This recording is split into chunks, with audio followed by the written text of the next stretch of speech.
Sejarah pembentukan Provinsi Sulawesi Tenggara. Pada zaman dahulu, di Sulawesi Tenggara terdapat Kerajaan Konawe, Kerajaan Mekongga, Kesultanan Buton, dan Kerajaan Muna, yang merupakan kerajaan-kerajaan merdeka di Jazirah Tenggara, Pulau Sulawesi. Kerajaan dan kesultanan tersebut masih tetap ada selama pemerintah Hindia Belanda berkuasa di Sulawesi Tenggara, hingga zaman kemerdekaan Republik Indonesia, dan baru berakhir secara de jure pada tahun 1960 berdasarkan Undang-Undang Nomor 29 Tahun 1959. Pada tanggal 24 Februari 1940, Gubernur Timur Besar membentuk daerah administratif yang disebut Afdeling Buton dan Laiwoi, dengan wilayah mencakup Kerajaan Laiwoi dan Kesultanan Buton, serta Kerajaan Luwu, minus wilayah Hadat Mekongga. Berdasarkan penetapan Gubernur Timur Besar tersebut, maka Sulawesi Selatan dibagi ke dalam 7 Afdeling, dan salah satu di antaranya adalah Afdeling Buton dan Laiwoi, dengan Bau-Bau sebagai ibu kotanya. Ketiga onder Afdeling tersebut dikepalai oleh seorang kontrolur Belanda yang berakhir sampai pada fase pendudukan Jepang pada tahun 1942 sampai 1945. Pada tahun 1948, pemerintahan Afdeling Buton dan Laiwoi yang dilakukan secara kolegial di bawah kekuasaan pemerintahan Hadat se-Sulawesi Selatan dipindahkan kembali dari Kendari ke Bau-Bau. Sistem pemerintahan Hadat kemudian dilikuidasi dan berubah menjadi pemerintahan daerah Sulawesi Selatan lengkap dengan dewan pemerintahannya. Seluruh tugas-tugas Hadat tinggi dikembalikan kepada Gubernur Sulawesi. Tugas kontrolur pada bekas-bekas onder Afdeling daerah Sulawesi Tenggara dijalankan oleh pejabat pamong praja yang disebut Kepala Pemerintahan Negeri dan wilayah-wilayah onder Afdeling yang disebut Kewedanan. Berdasarkan Peraturan Pemerintah Nomor 34 Tahun 1952, daerah Sulawesi Selatan dibubarkan. Lalu dibentuk 7 daerah swatantra yang berhak mengurus rumah tangganya sendiri, dan salah satu di antaranya adalah daerah Sulawesi Tenggara yang ibu kotanya Bau-Bau. Daerah Swatantra Sulawesi Tenggara sebagai daerah otonomi tingkat 2, wilayahnya meliputi bekas onder Afdeling Buton, Muna, Kendari, dan Kolaka yang memiliki anggota Dewan Perwakilan Rakyat Sementara DPRS sebanyak 23 orang. Seiring berjalannya waktu, rakyat Sulawesi Tenggara menyadari bahwa kelancaran jalannya roda pemerintahan dan pelaksanaan pembangunan daerah untuk mencapai masyarakat adil dan makmur berdasarkan Pancasila dan Undang-Undang Dasar 1945 mengalami hambatan jika ibu kota provinsi berada di Makassar. Jarak Sulawesi Tenggara dan Makassar yang terlalu jauh, minimnya alat transportasi, hingga hubungan yang kurang lancar, bahkan terputus sama sekali termasuk hubungan antara 4 kabupaten dalam lingkup Sulawesi Tenggara. Di samping faktor keamanan yang belum terjamin mendorong tokoh-tokoh masyarakat memperjuangkan dibentuknya Sulawesi Tenggara sebagai satu provinsi. Para tokoh masyarakat Sulawesi Tenggara kemudian mengajukan beberapa permintaan sebagai berikut. Perjuangan awal pembentukan provinsi dimulai dari Persatuan Masyarakat Indonesia Sulawesi Tenggara atau Permais tahun 1950. Yang digagas dan diprakarsai oleh Yakob Silondae dengan mulai mengkondisikan adanya satu daerah Jazirah Sulawesi Tenggara yang senasib sepenanggungan baik dalam pendidikan, pembangunan, pemerintahan, dan sebagainya. Jadi, memupuk rasa persaudaraan dari satu daerah tersendiri atau satu geografi yang mengikat masyarakat tersebut. Semangat Permais ini diteruskan sampai ketika Republik Indonesia akan mengadakan pemilihan 1955. Dan memperjuangkan agar Sulawesi Tenggara menjadi satu daerah pemilihan terpisah dari Sulawesi Selatan, bahkan menjadi setingkat. Panitia pemilihan umum menyetujui dan terbentuklah daerah pemilihan Sulawesi Tenggara tersendiri setingkat Sulawesi Selatan sehingga mempunyai wakil-wakil tersendiri. Inilah embrio pertama perjuangan terpisahnya Sulawesi Tenggara dari Sulawesi Selatan secara politis konstitusional. Kegiatan ini mendapat dukungan dari tokoh-tokoh masyarakat, antara lain Laode Idrus Effendi, Laode Ado, Laode Hia, Supu Yusuf, Idrus Taufik, Edi Sabara, dan Abdul Hamid Hasan. Di satu sisi ada aktivitas beberapa tokoh masyarakat untuk mendirikan Provinsi Sulawesi Timur, yaitu pada tanggal 17 Februari 1957 menyampaikan tuntutan kepada Menteri Antar Daerah Republik Indonesia. Kegiatan ini diketuai oleh Saudara Ngitung dari Luwuk Banggai yang juga mantan Kepala Pemerintahan Negeri Raha. Pada tanggal 21 Oktober 1958, ada pertemuan tokoh masyarakat antara lain Laode Sabora, Laode Abdul Aziz, dengan Dewan Nasional yang diterima oleh J.K. Tumakaka yang kebetulan berasal dari Bungkumori. Pada tanggal 22 Oktober 1958, juga ada tuntutan pembentukan Provinsi Sulawesi Timur yang disampaikan kepada Menteri Dalam Negeri. Adapun tokoh-tokoh pejuang Sulawesi Timur antara lain Ngitung, Laode Sabora, Laode Hadi, Ahmad Saifuddin, Dr. Andus Laode Manarfa, Laode Abdul Aziz, Laode Muslim, Laode Malim, dan Laode Muhammad. Namun, secara keseluruhan, upaya memperjuangkan untuk pembentukan Provinsi Sulawesi Timur tidak terrealisir. Pada bulan September 1959, diadakan musyawarah pimpinan pemerintahan Swapraja dan tokoh-tokoh masyarakat se-Sulawesi Tenggara bertempat di Sekolah Tionghoa Kendari. Hasil musyawarah tersebut antara lain memberikan mandat kepada anggota MPRS asal Sulawesi Tenggara, Yaakob Silondai, yang dibantu oleh beberapa tokoh masyarakat, yaitu Laode Idrus Effendi, Laode Ado, Laode Hia, Supu Yusuf, Idrus Taufik, dan Edi Sabara, untuk memperjuangkan secara politis di Majelis Permusyawaratan Rakyat Sementara sebagai lembaga tinggi negara dan pemerintah pusat. Pada tahun yang sama, terbit Undang-Undang Nomor 29 Tahun 1959 tentang pembentukan daerah-daerah tingkat 2 di Sulawesi Tenggara, masing-masing daerah Buton, Muna, Kendari, Kolaka. Berpijak pada ketentuan peralihan undang-undang tersebut, Gubernur Sulawesi menetapkan 1. Dr. Andes Laode Manarfa sebagai Bupati Kepala Daerah Sulawesi Tenggara, 2. Ahli Praja H.L. Lete sebagai Kepala Pemerintahan Negeri Kendari, 3. Wedana F. Latana sebagai Kepala Pemerintahan Negeri Muna, dan Wedana Abu Nawas sebagai Kepala Pemerintahan Negeri Kolaka. Masing-masing menjadi penguasa sementara pada daerah-daerah tingkat 2 tersebut dengan tugas utama untuk menyelesaikan pengalihan dalam rangka penyerahan tugas-tugas pegawai, barang inventaris, pengesahan hutang piutang pemerintah daerah lama, dan lain-lain. Setelah tugas utama tersebut selesai, maka pada tahun 1960 Gubernur Sulawesi Andi Pangeran Petarani atas nama Mendagri melantik dan mengambil sumpah masing-masing. Tanggal 29 Februari 1960 melantik dan mengambil sumpah Yaakob Silondai sebagai Kepala Daerah Tingkat 2 Kolaka.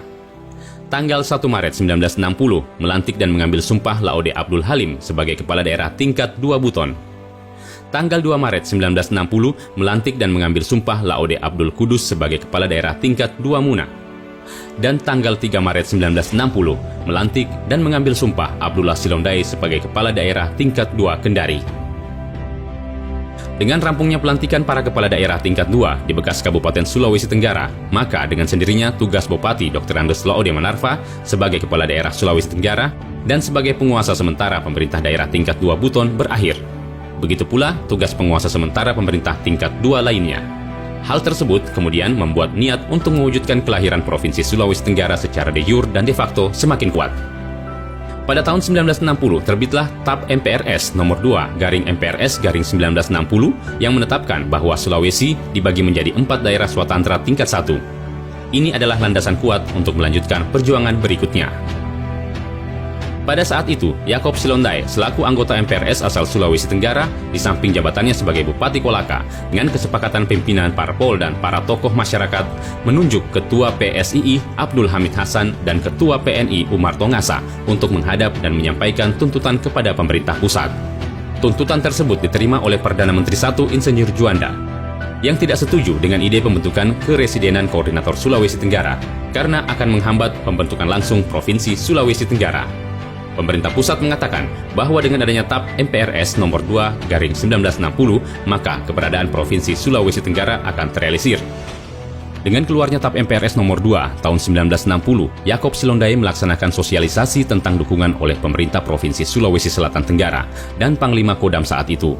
Berdasarkan hasil sosialisasi tersebut, maka pada tanggal 11 Juni 1963 diadakan musyawarah DPRD GR dari 4 daerah tingkat 2 se-Sulawesi Tenggara yang bertempat di bekas Istana Raja Kendari dengan keputusan menuntut segera dilaksanakannya dan direalisasikannya pembentukan daerah tingkat 1 Provinsi Sulawesi Tenggara, mempersiapkan bahan-bahan perjuangan yang dilengkapi dengan data-data, kemampuan potensi, dan keadaan daerah yang akan disampaikan kepada pemerintah. Membentuk delegasi rakyat Sulawesi Tenggara untuk menyampaikan tuntutan kepada pemerintah. Pada tanggal 6-7 November 1963, sewaktu kunjungan kerja Gubernur Sulawesi Selatan Tenggara, Kolonel Andi Arifai di Kabupaten Kendari, Kecamatan Wawotobi, beberapa pejuang merah putih yang dipimpin oleh Wedana Abu Nawas bersama Jamil Muhsin, Saido Yohansa, Nurdin Rashidin, Zainuddin Tambi, dan kawan-kawan menghadap ke Gubernur Andi Arifai di rumah distrik Wawotobi, Bapak Krakala, untuk mendesak dan menuntut percepatan berdirinya Provinsi Sulawesi Tenggara terpisah dari Provinsi Sulawesi Selatan. Hal tersebut direspon Gubernur Sulawesi Selatan Tenggara dengan menandatangani usulan aspirasi masyarakat dari para tokoh pejuang veteran Merah Putih Konawe, distrik Wawotobi. Usulan itu kemudian menjadi bahan penguatan percepatan terbentuknya Provinsi Sulawesi Tenggara pada Presiden Republik Indonesia dan Menteri Dalam Negeri pada tanggal 27 April 1964. Hasil berikutnya dari sosialisasi TAP MPR tersebut, yaitu bergabungnya dalam wadah perjuangan bersama antar aktivis pejuang Provinsi Sulawesi Timur dengan aktivis pejuang pembentukan Provinsi Sulawesi Tenggara yang disebut Delegasi Rakyat Sultra, yang beranggotakan Kolonel Edi Sabara, Dr. Andes Abdullah Silondai, Laode Abdul Halim, Sikala Pidani, Laode Muhammad Arsyad, Muhammad Said, Lato Bulu, A. Muharam, Abdul Majid, Laode Rashid, Seha Pingak, dan Laode Abdul Aziz. Delegasi tersebut melaporkan kepada Gubernur Sulselra Andi Arifai dan Panglima Kodam 14 Hasanuddin Kolonel M. Yusuf, dan seterusnya menghadap dan diterima oleh Menteri Dalam Negeri IPID Gandamada yang didampingi oleh Eni Karim, Pembantu Mendagri Bidang Pemerintahan Umum, dan Jewayong, Pembantu Mendagri Bidang Otonomi Daerah. Delegasi tersebut menuntut agar pemerintah segera merealisasikan pembentukan Provinsi Sulawesi Tenggara pada bulan Desember 1963 dan atau selambat-lambatnya pada Januari 1964. Tuntutan tersebut mendapat tanggapan Menteri Dalam Negeri yang memberikan penjelasan bahwa rancangan Undang-Undang Pembentukan Daerah Tingkat 1 yang dimaksud telah disiapkan oleh Departemen Dalam Negeri, dan untuk merampungkannya perlu ditegaskan batas-batas wilayah serta ibu kotanya. Oleh karena itu, Menteri Dalam Negeri meminta agar delegasi kembali mengadakan musyawarah guna menetapkan kedudukan ibu kota, karena di dalam undang-undang harus dicantumkan. Setelah bermusyawarah, maka pada hari Sabtu tanggal 24 Agustus 1963, delegasi kembali menghadap Menteri Dalam Negeri di rumah kediamannya dan menyampaikan bahwa Kendari diusulkan sebagai ibu kota daerah tingkat 1 Sulawesi Tenggara. Pada kesempatan ini, Menteri Dalam Negeri menegaskan kepada delegasi bahwa dalam waktu dekat sudah dapat mengajukan rancangan Undang-Undang Pembentukan Daerah Tingkat 1 dalam sidang kabinet yang selanjutnya akan diteruskan pada DPR GR Republik Indonesia. Dalam suasana berlangsungnya tuntutan rakyat untuk membentuk daerah tingkat 1, terdapat pula kebijakan pemerintah merealisasikan Residen Koordinator Sulawesi Tenggara kepada Bupati Malajong Daeng Lewang bertempat di kantor Residen Koordinator Sulawesi Selatan di Makassar pada tanggal 21 Juni 1960. Selanjutnya, kantor Residen Sulawesi Tenggara bertempat di Kendari. Pejabat Residen Koordinator Sulawesi Tenggara Malajong Daeng Lewang menyerahkan tugas jabatannya kepada Bupati Kongkuasa selaku pelaksana Residen Koordinator. Atas perjuangan maksimal tokoh-tokoh masyarakat Sulawesi Tenggara, akhirnya daerah tingkat 1 Sulawesi Tenggara terbentuk berdasarkan Perpu Nomor 2 Tahun 1964, Junto Undang-Undang Nomor 13 Tahun 1964, tanggal 23 Maret 1964. Berdasarkan undang-undang tersebut, maka Gubernur Sulawesi Selatan Tenggara Kolonel Andi Arifai menyerahkan pimpinan daerah tingkat 1 Sulawesi Tenggara kepada penjabat Gubernur Jewayong pada tanggal 27 April 1964 bertempat di Gedung Wekoila, Kendari. Peristiwa bersejarah ini diabadikan dan ditetapkan sebagai lahirnya Provinsi Sulawesi Tenggara. Sejak pembentukan daerah Sulawesi Tenggara tahun 1964 hingga tahun 2021, telah terjadi pergantian kepemimpinan Sulawesi Tenggara sebagai berikut. Gubernur Sulawesi Tenggara 1. Jewayong, PJ Gubernur Sultra 1964-1965. Laode Hadi, Gubernur Sultra 1965-1966. Kolonel Haji Edi Sabara, Gubernur Sultra 1967-1972 periode 1, 1972-1977 periode 2, dan 1977-1978 Karatekar. Dr. Andes Haji Abdullah Silondai, Gubernur Sultra 1978-1981. Haji Edi Sabara, Karatekar Gubernur Sultra 1981-1982. Insinyur Haji Alala, Gubernur Sultra 1982-1987 periode 1 dan 1987 hingga 1992 periode 2. Dr. Andes Haji Laode Kaimudin, Gubernur Sultra 1992-1997 periode 1, 1997-2003 periode kedua. Haji Alimazi SH, Gubernur Sulawesi Tenggara 2003-2008. Haji Nur Alam SE MSI, Gubernur Sulawesi Tenggara 2008-2013 periode 1, 2013-2018 periode 2. HM Saleh Lasata, PLT Gubernur Sulawesi Tenggara tahun 2017-2018. Dr. Teguh Setiabudi, PJ Gubernur Sultra tahun 2018. Haji Alimazi SH, Gubernur Sulawesi Tenggara 5 September 2018 hingga sekarang. Adapun Wakil Gubernur Sulawesi Tenggara sebagai berikut. Yakob Silondai, Kolonel Arifin Sugianto, Brigjen Sujatmiko, Brigjen D. Muhyiddin, Brigjen Purnawirawan Pol Dr. Andes Haji Hussein Effendi SH, Dr. Andes H. Yusran Selondai MSI, HM Saleh Lasata, dan Dr. Haji Lukman Abu Nawas SH MSI MH. Demikianlah sejarah terbentuknya Provinsi Sulawesi Tenggara.